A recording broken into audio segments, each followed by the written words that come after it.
Hello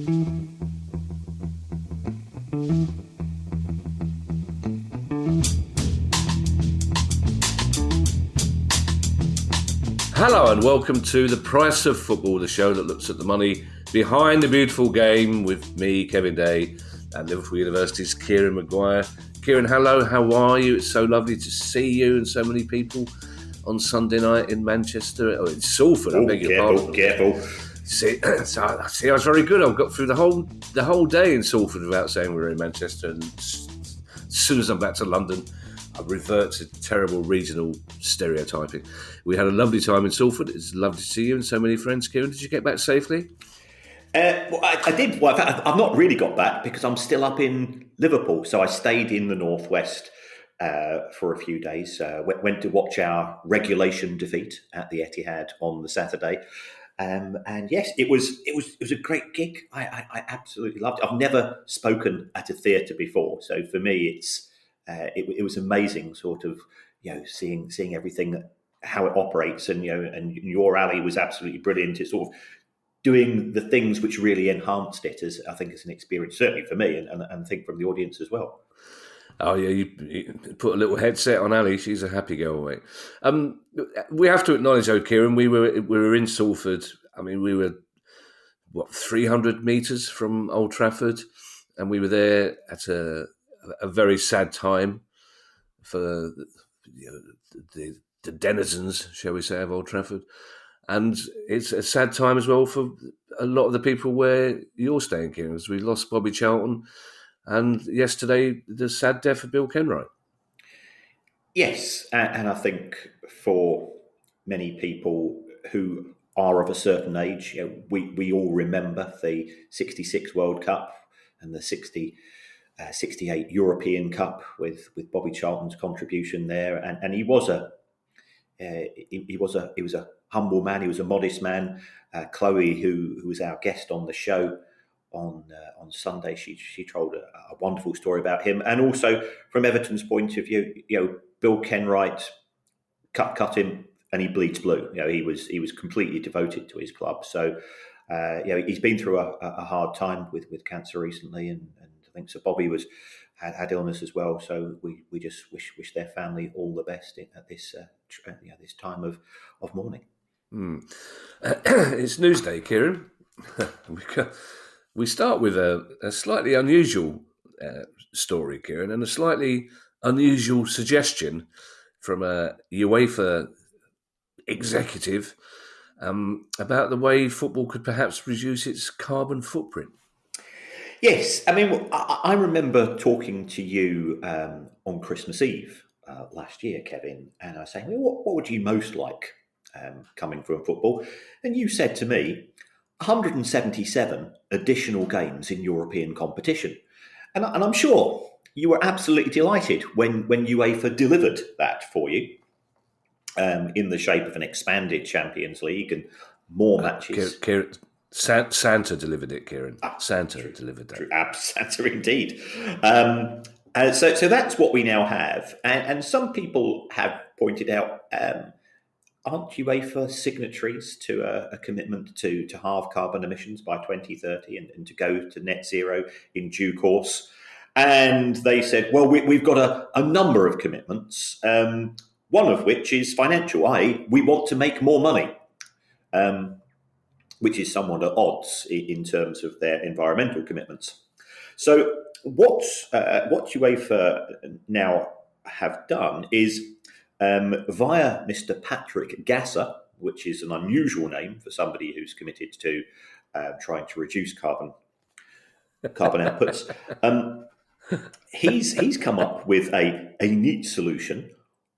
Don't sell tickets to away fans for European matches. And that will cut back on the amount of travel. And you go, has this man ever been to a football match before? Because going to away fans, going to an away match, either domestically or on a European basis, is something that people look forward to. And I think it's indicative of UEFA's focus is on making money or reducing losses. And we'll bring this up at another story a little bit later. But my concern is that if this is the formal approach that's going to be taken by UEFA, at Old Trafford 2 weeks ago, Manchester United were playing Galatasaray. There were 2,500 Galatasaray fans in the home end.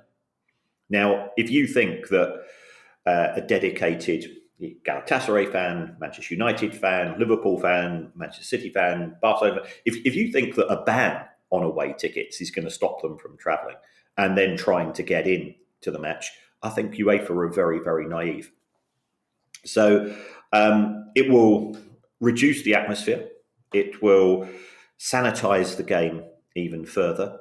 And I don't think it's dealing with the much broader issue of nobody's asked for more teams and more matches from the fans. UEFA say, oh, well, we have consulted with interested parties, and the players don't want it either, because from the players' point of view, they're already playing too many matches.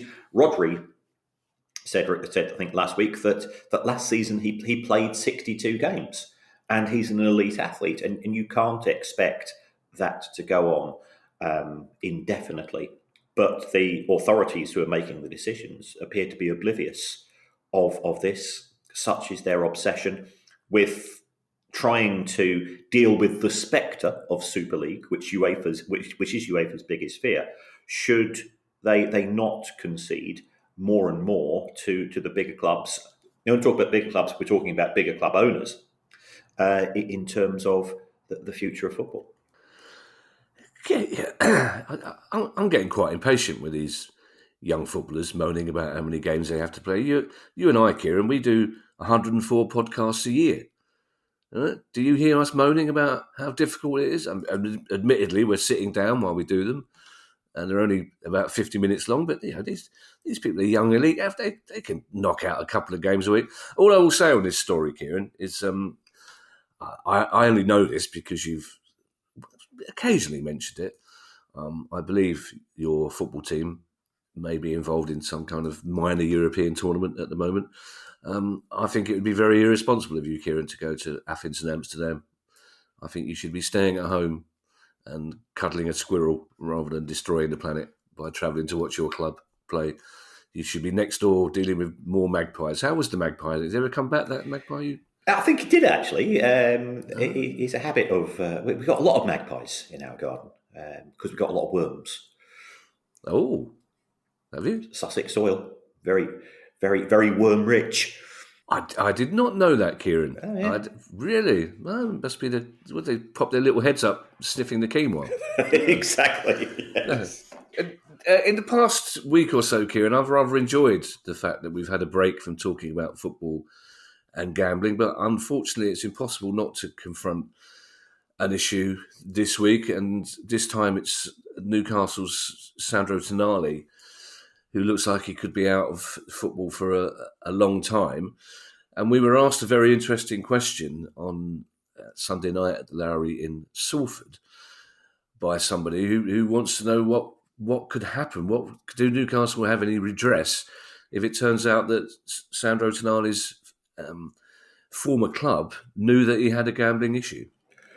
Well, I went to one of our secret lawyers with regards to this. One of them? We've got another one now. Oh, we've got quite a few. And you will be staggered. You will be absolutely amazed, Kevin, to say that his reply was preceded with the words, "It depends." I just love that. Up and down the country, all over the world, people will be in their house going, why is that person, why is he saying, all saying "it depends" together. It's like a Doctor Who episode. 40,000 people across the world saying "it depends" together triggers some kind of alien invasion. So our secret lawyer said the case against Milan is tricky, as it will depend on whether there are any representations or warranties when Newcastle agreed to buy the player. And he doesn't think that football transfers are as sophisticated as a corporate takeover. When you've got an obligation to disclose everything. Now, it could be that Milan weren't aware of Tonali's gambling concerns, because it's an invisible disease, a gambling addiction. It's not, if somebody's got an issue with substance abuse or alcohol, you can tell physically. You can't do that necessarily when it comes to gambling. So if there's evidence of some form of negligence by Milan, in the sense that they potentially got a good faith clause towards Newcastle and they were aware of the issue, then perhaps Newcastle could have some redress. But the chances are that they were unaware as well, because we've seen in relation to football in Italy, there's been Fagioli of Juventus. He handed himself in. I think he started this, and he's been given a 12-month ban, of which 5 months has been suspended. Newcastle are the innocent party in this, that they bought Tonali in good faith. And some people have been in contact with me to say, well, if you buy it in good faith, but buy the player in good faith, then why should they be punished? And I think that argument has a degree of credibility and a degree of understanding. The problem is that if that was going to be the standard approach that was taken in European football, every time a player had a gambling problem, if all they had to do was to say, right, I'll report myself to the authorities, and then I'll ask, and then the club I play for says, oh, we just go and sell you, and the club buying you doesn't have to inherit any ban. Can you see it wouldn't act as a deterrent? So you can understand the frustration of Newcastle. Again, people have been asking, do they have an obligation to pay his wages? Could the player be dismissed? Well, if it's within his contract that gambling on football, and he does now appear to have admitted to gambling on some of the matches in which AC Milan were playing, then it could be, it could be awkward for the club, because if you sack the player, you lose. He can transfer. He can register with somebody else, and you don't get the satisfaction of getting compensation. Up until the start of this year, Newcastle were being sponsored by Fun88, a gambling company. Yeah. So we've got that uncomfortable relationship. It would appear that I think the maximum ban potentially is a 3-year one, but the newspapers and the other media appear to be suggesting it could be possibly a 10-month ban, which will impact him. Clearly, it will ruin his season as far as Newcastle United are concerned, and will probably prevent him from playing in the Euros next summer as well.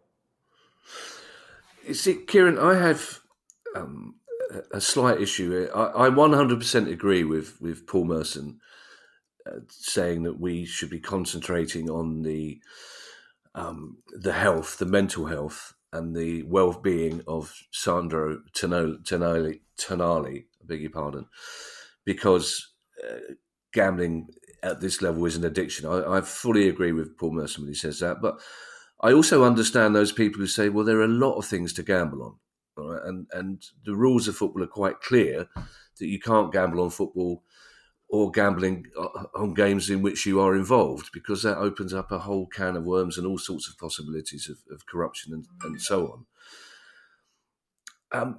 But it's such an awkward one, and we'll come on to Roy Hodgson's comments in a minute. But when you talk about representation and warranty in a transfer deal, what do you mean by that, Kieran? What it means is that you're effectively saying the player is being sold in pristine condition. If I sell a car with a warranty, I'm saying if anything goes wrong in the next 6 months, I'll repair it. Well, is there any? It's the same in an M&A deal. If I sell you a company and I say that you've got these six properties and those factories and those assets, then I'm effectively giving you a guarantee that nobody else can come and sort of say, well, actually, they belong to me. So you give sort of a guarantee with the product. That doesn't appear to apply in relation to football transfers, according to our secret lawyer, although he says individual transfers may vary in terms of the content of the contract.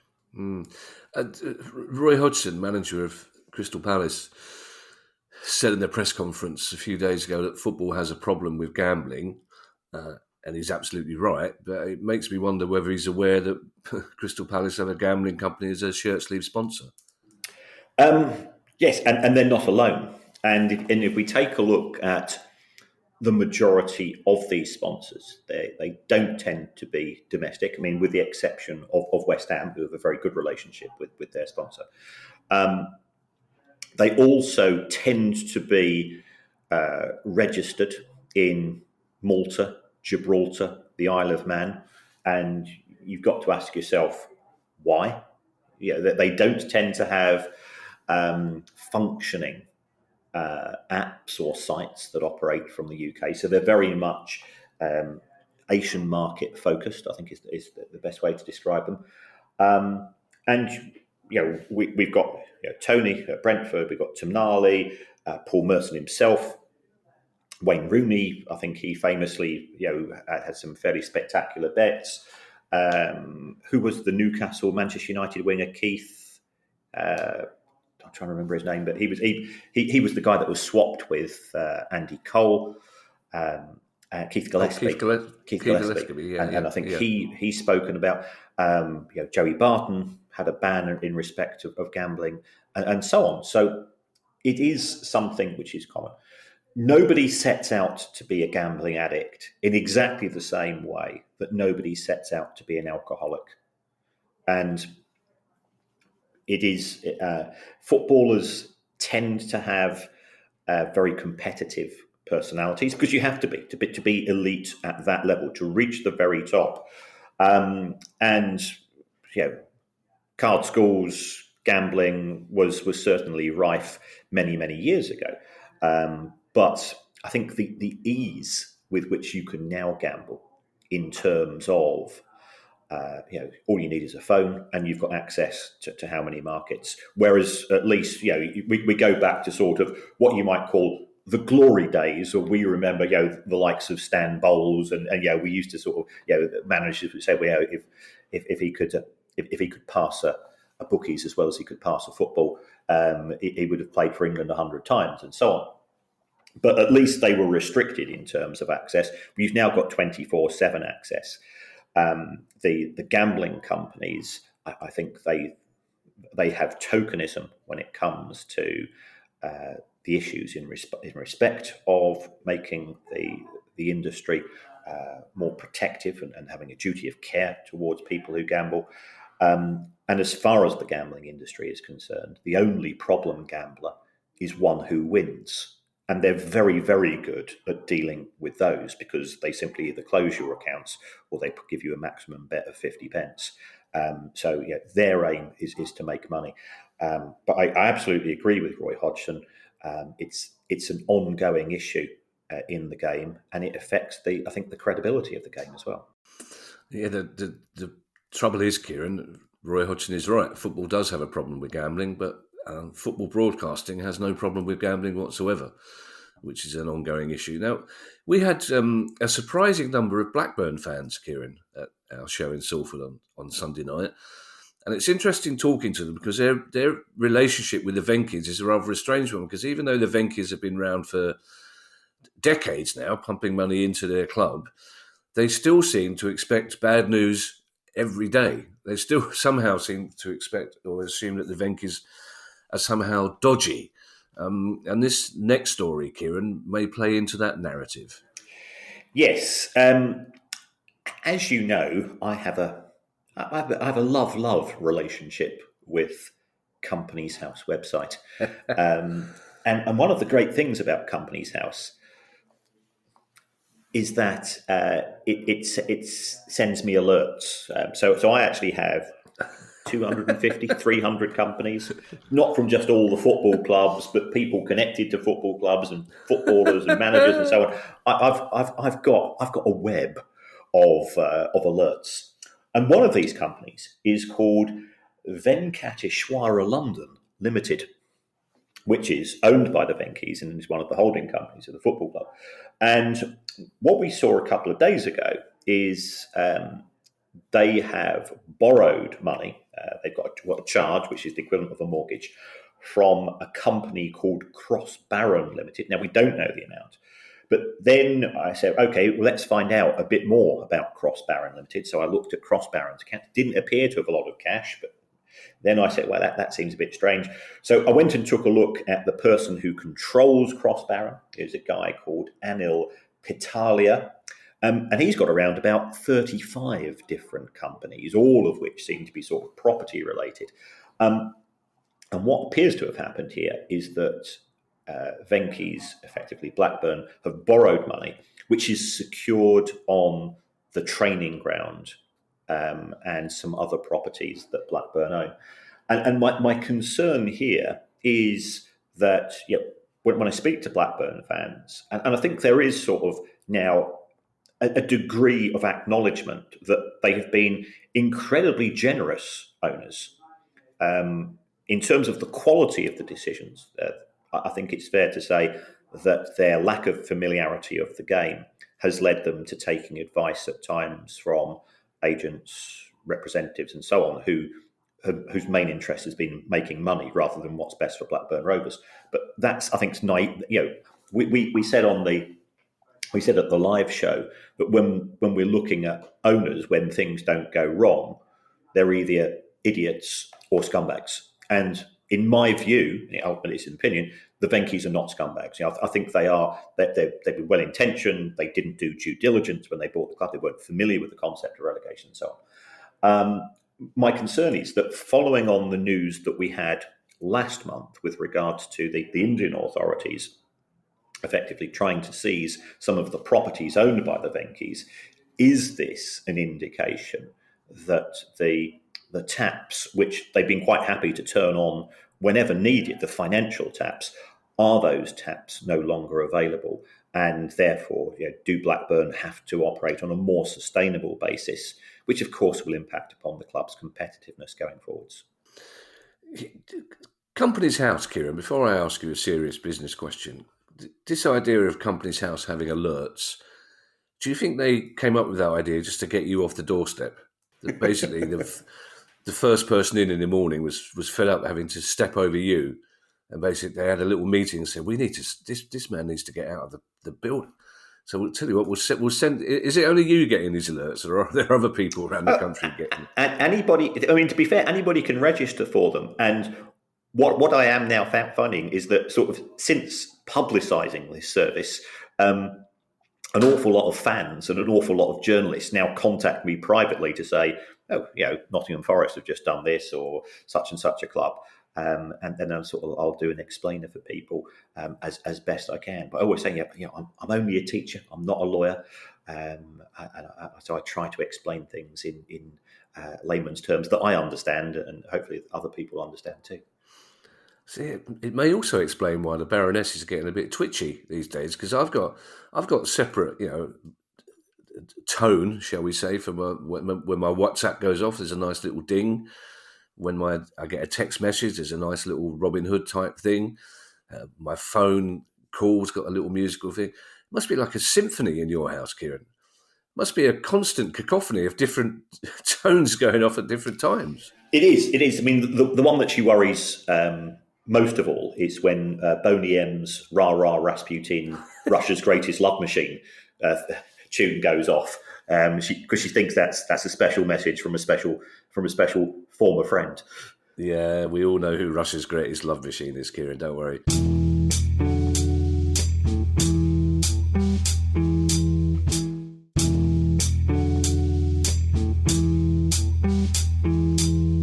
This will sound naive, Kieran. You mentioned the Venky's being naive. This may be a naive question from somebody who doesn't know about business. But what I don't quite understand is that we know that the Venky's, their chicken business is hugely successful. There's a massive turnover. So why is a company that size borrowing money in the first place?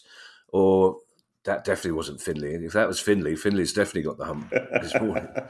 Why is a company that size borrowing money in the first place? Or is it standard practice for a business of any size to be constantly borrowing money for various reasons? Well, I mean, there can be tax advantages in certain circumstances. I mean, there's no doubt that the Venky's domestic business in India has been very successful. But as we've seen with other people, many successful people sort of resent paying tax or resent sharing any of their wealth. And I'm not saying this is the case with the Venky's. If the authorities do investigate, it can then make things very awkward, especially if you're trying to transfer money across international borders. So the two things could be connected. So, do they have the cash to support Blackburn? In all probability, the answer there is yes. Can they get that cash to Blackburn? I think that under the present regime, where the Indian authorities are certainly raising eyebrows with regards to some of their transactions, I think that could be more of a challenging issue. We mentioned the passing, Kieran, of Bill Kenwright, the former owner of Everton. So I'm almost reluctant to talk about an Everton story, but I feel we have to. It's a responsible thing to do.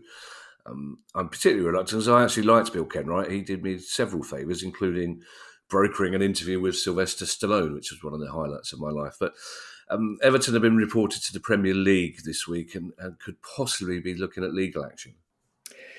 Yes, this is potential litigation. Certainly, it's being reported to the Premier League by an agent. And again, for the sake of transparency, I had a conversation with the agent in question within the last few hours. And they contacted me rather than us reaching out to them. Just to be perfectly straight there. This relates to a signing that Everton made. It was a couple of years ago. At the time, the club didn't have a manager. They were in between managers. They had no director of football, and the agent brokered this deal, and it was signed off by, as far as they were concerned, senior people at Everton. And Everton are now saying, well, we're disputing the amount of the agent's fee. The agent has sort of said, well, we're willing to negotiate the fee downwards. And they felt, again, that they'd come to some sort of arrangement. But now there's no sign of any cash being paid across. So our friend Nick DeMarco famously said when he came on the show, negotiation is always better than litigation. It's quicker, it's less painful, and it's certainly cheaper.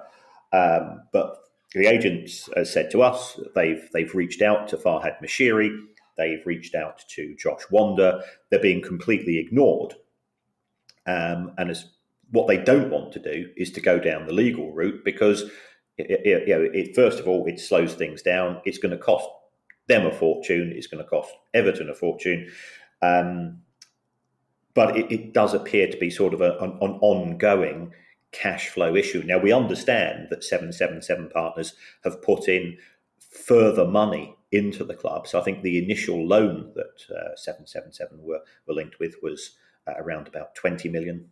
According to the latest reports in the press, I think that's now been doubled. So it does indicate that Everton are sort of having to borrow on a short-term basis. I don't know what interest rate, if any, 7-7 are charging, but we had somebody who turned up to the live gig in an Australian shirt. I think it was Melbourne Victory, who are one of the clubs which 777 are connected with, and having seen the repayment terms on the loans there, they genuinely made me shudder. So it's a mess. Ultimately, it's a contractual issue, and as we said earlier, you know Bill Kenwright, and he was he was a true Evertonian, and I think you had a lot of respect for him in the entertainment industry, of course. But this is a story which is it's another red flag in relation to what appears to be a series of bumps on the road as far as the way that the club is being managed at present, not on an on-field basis, but off-field basis. So if 777 do take over, do they inherit this legal action, or is it Fahed Mashiri that's going to be facing the legal action? So is it against Everton or against their owner? No, with the contract, the contract for the transfer of the player will have been Everton Football Club Company Limited, right, okay, and the selling club. The only way you don't inherit liabilities is if a club goes into administration, in which case the new owner just buys the assets. But in order to deter clubs from going into administration, there's an automatic penalty that kicks in. So there's that. We know that there's ongoing prosecutions in relation to Everton from the charges levelled by the Premier League. There's talk about clubs who have been relegated potentially looking for some form of financial redress on top of that as well. So none of it makes you feel particularly comfortable. During the recent Women's World Cup, Kieran, it was fairly public knowledge. It was talked about quite a lot that the Jamaica women's team were having financial issues with their FA, and it's quite clear that those issues are not being resolved. Yes, and this was something that was supposed to be being dealt with by FIFA. FIFA agreed the sums that were going to be due to each of the teams that were competing, made it very clear as to the amount of prize money. But the Jamaican women's team, the Reggae Girls, as they are known locally, they've put out effectively a release through social media, and they say that they've not been given the agreed payments as far as the FIFA 2023 World Cup is concerned. I think they progressed beyond the group stages, but also they say that they've not been paid their full qualifying bonuses for getting to the competition in the first place. So you can understand that level of frustration. And some of the cynics say, well, they're just focusing on money. But people want to represent their country. It doesn't matter what country you're from. The opportunity to wear the shirt and the badge of your country must be an absolutely incredible achievement. If I get the chance to represent England in the Company's House most alerts competition, most annoying person.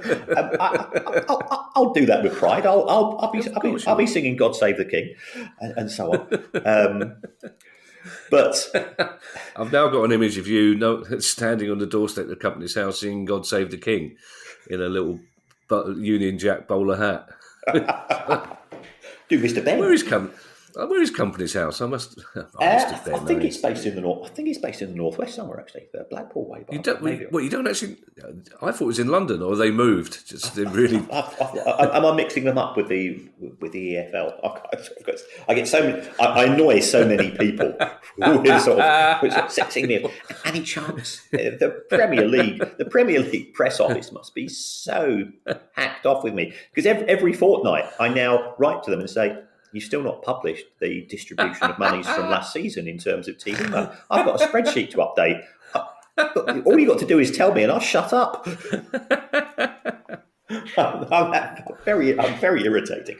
You're the most easily bribed man in the world. What's he after? Money? No, he just wants statistics. Yes. The Reggae Girls also said that they were very disappointed to find out that their new head coach had been appointed, not through contacting the players, but via the Jamaican Football Federation's social media account. And I think that does show a sort of a degree of cynicism. The JFF itself are blaming the players. They're saying they've been tardy. We have reached out to them. We have offered explanations, but they've not got back in contact with us. So there's finger pointing, but it now looks as if the Reggae Girls are going to boycott the Gold Cup qualifiers, which are taking place. This show's going out on Thursday the 26th, so they're going to boycott matches today and also on the 29th. And I think one of those matches against Guatemala and so on. It's just a shame that there's been a lot of progress as far as the women's game is concerned, but money issues and the lack of reliability of individual football associations, which has been arisen in many countries, and not just in the Caribbean, but in Europe, in Africa, and Asia as well, appears to be an ongoing issue. And as part of our live show, Kieran, we always have a Q&A session. In fact, the whole of the second half is now a Q&A session because we get so many questions from our audience. And on Sunday night in Salford, we had 2 bucket loads of questions. Indeed. A huge amount of questions. And we unfortunately couldn't get through nearly enough of them. So to the extent that we're probably going to have a special questions pod just based on those questions that we couldn't get through. But so many of them, Kieran, as I glanced through the bucket, were about the broadcasting deal, not just in this country. And we have news of a new deal in Serie A. Yes. I think it's fair to say that the rest of Europe is looking at the Premier League with increasing degrees of envy. Serie A have now signed a 5-year deal, and they've tried to increase the price, but they've had to take a cut. So it's a 5-year deal with DAZN and Sky Italia. It's going to be worth €900 million a year, so it's still a sizable amount of money, but it's less than half that the Premier League has, and we were expecting the Premier League deal again to be potentially longer than the traditional 3-year deals, and it could be a step up in terms of value. The Premier League deal is probably worth around about 1.9 billion euro, and so Serie A is generating less money from TV than it did in 2015. The Napoli chief executive says Italian football will die unless it raises more money, but that doesn't appear the case. I think he's scaremongering a little bit, but I think his concern that you can go into a bit of a negative vortex. In the sense that if you cannot compete in the transfer market, then your product becomes less desirable, especially in terms of international TV markets, which means that the broadcasters are willing to offer less money, which means that you can't compete in the transfer market, and you become further and further behind the Premier League. So the Premier League has set a gold standard. The Premier League has made some really smart decisions historically, and they are very much paying dividends these days. Because you and I, we're both old enough to remember, when Paul Gascoigne went to Serie A, we just looked to there and go, the Italians know how to do it. And then it tended to be Spanish football in the ascendancy, and the Premier League has now been in an ascendancy for probably for at least 15 years, if not a wee bit longer. And it's difficult to see how the gap between the Premier League and the other major domestic leagues in Europe can be narrowed. The fear is that the Premier League will hoover up all the talent, just as within the Premier League itself, there are fears that the Saudi Pro League will hoover up the talent. Although it's interesting to see that the side that Jordan Henderson is playing for, which is managed by Steven Gerrard, its attendance last weekend was lower than that of Scunthorpe. No disrespect to Scunthorpe, but the Saudi Pro League is not proving to be a success in terms of attendance. Some of the attendances there are less than 1,000, and you've got players on contracts worth millions and millions. It's quite a remarkable turnaround, Kieran, isn't it? Because Italian club owners are now saying exactly what English club owners were saying in 1990, 91, 92, that English football is dying, that Italian football is hoovering up all the talent in Europe. We can't compete. We were all watching Italian football on TV because it was cool and it was different, and the stadiums were full, and they had the best players and the best. And now it's completely turned around, and English football is dominating Europe like never before, and that doesn't look like changing it anywhere in the near future. It's really hard to see how Spain, Germany, Italy, France can begin to compete with the power of the Premier League and its TV deal. That's right. And also, if you take a look at the TV deal, the relatively equitable distribution of TV monies has created a situation where there is jeopardy in practically every match. I think Brentford did the double over Manchester City last season. Yeah, that's great. Palace have got a really good record at the Etihad themselves. And so on. I'm not saying, but Brighton have won their last 4 league matches against Manchester United, and these are crazy things to look at, and you're not seeing that being replicated in the other European leagues, and therefore trying to persuade people to watch football matches where there's a genuine chance of an upset in a huge number of matches. Is something which attracts people, and if you've not got that, it's a case of by how many are Real Madrid or by how many are PSG going to win this match, and you go, well, once it gets to 2-0, let's just switch off, or let's go and watch something else. And when it comes to the international TV markets, the reason why the Premier League is so popular in Indonesia, in Korea, in Thailand, in Nigeria, and so on, is because at the start of the season, there's still a feeling, with the fact that Spurs are top of the Premier League at present, Arsenal are doing well, you've got Chelsea, Manchester United, Manchester City, Liverpool, you've actually got a Newcastle of the new kids on the block due to their investment. There is genuine competition at the elite end.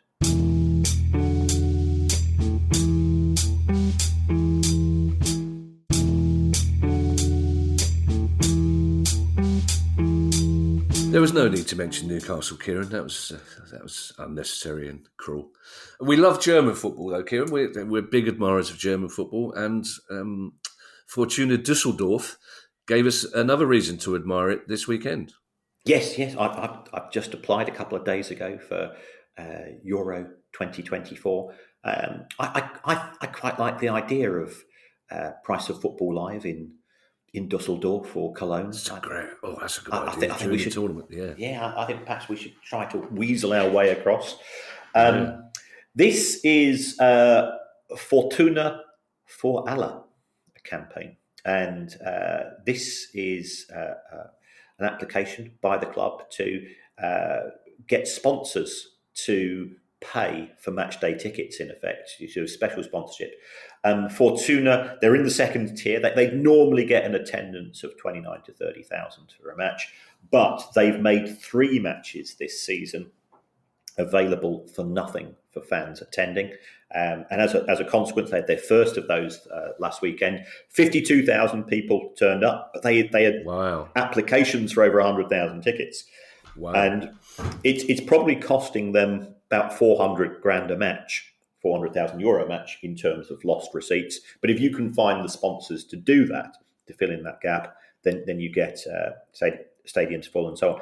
And I think it is indicative of a different mentality of not just German football fans, but the people who run German football, in that it's not the sort of, and it isn't being critical about American owners, but American owners just care about the bottom line, as a rule, and they go give tickets away for nothing when people could pay for them. That goes completely against the grain.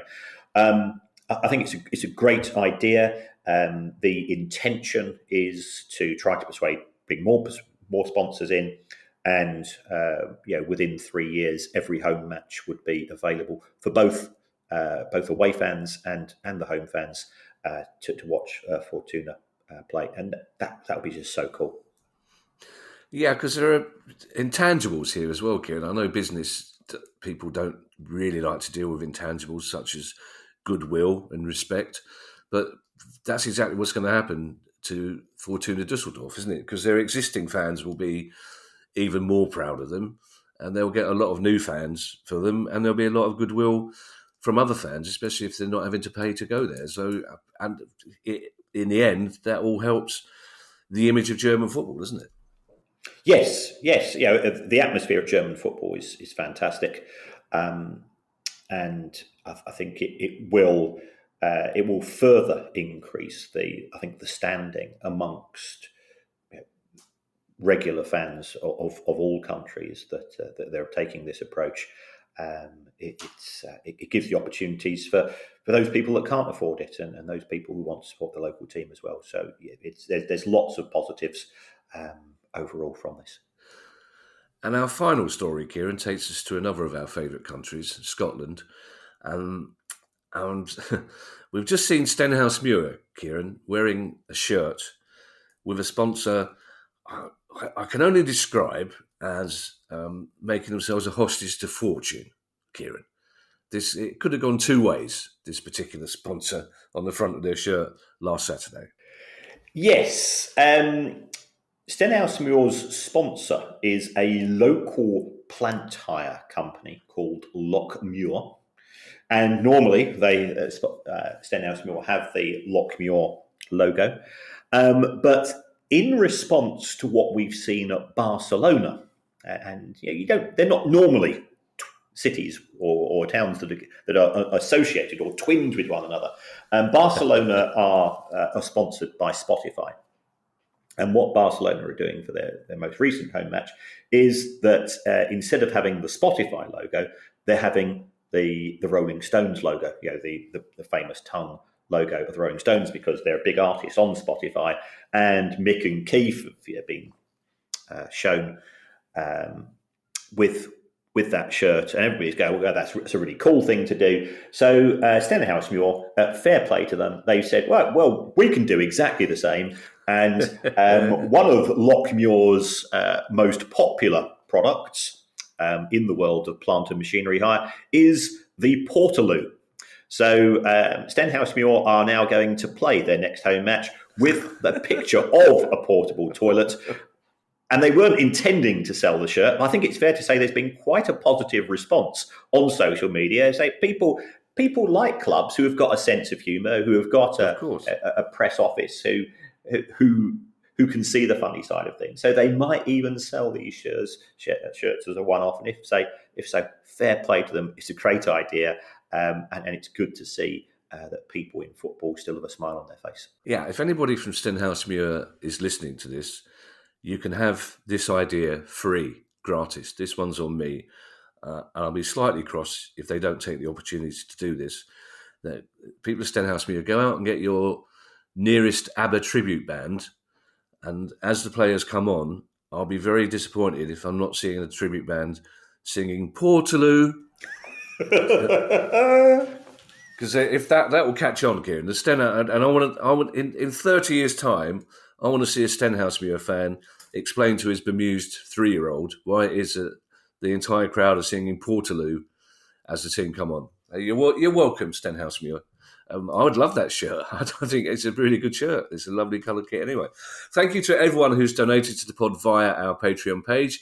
If you'd like to make a small monthly contribution to the pod as well, that'd be very kind of you, and you can get access to our chat community and our regular quizzes. We had a very lively Discord session on Monday night, Kieran, which is great.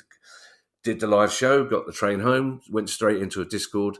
It was a big old Price of Football weekend. You can do all that by going to patreon.com/priceoffootball. If you have a question you'd like answered on the show, email us at questions@priceoffootball.com. There's another Price of Football live show coming up. We're going to Jersey very soon. We'll be at the Royal Yacht in St Helier in Jersey on November the 7th. To get your tickets, go to priceoffootball.com. We had 2 people from Jersey at the show in Salford on Sunday night. I didn't have the heart to tell them we were going to Jersey, Kieran. But our new book, Unfit and Improper Persons, is out now. You can buy it at all good bookshops and some rubbish ones. And if you'd like to buy one of our other books or get yourself a Price of Football t-shirt, you can find details on our website, priceoffootball.com. We'll be back on Monday with our usual weekly questions pod. And in the meantime, I shall hand you over to Mr. Kieran Maguire for his customary farewell. Well, thanks again to everybody who came to the Lowry on Sunday. It was great fun and interaction, and we do promise we are thinking of putting on an additional Q&A show just for those unanswered questions, to make sure that you do get your queries dealt with. There's various ways that you can support the show. Many of you do interact with us through a variety of social media. But one of the ways is to go on to your podcast app and to give us a review. Doesn't matter what you say, by all accounts. Just the quantity of the reviews certainly helps. So you could even say you would rather have the show presented by two famous people from Salford. And I'm giving you Sir Ben Kingsley and John Cooper Clarke. Oh. That would be feisty. Oh. That would be feisty. Yeah. He's a tiny little fella now, John Cooper Clarke, but he's very, very funny. Oh, I'd listen to that one. We definitely should get some of these organised, Kieran. I know some people. We'll get one of our secret agents onto it. All right. Bye, everybody. Bye. The price of football.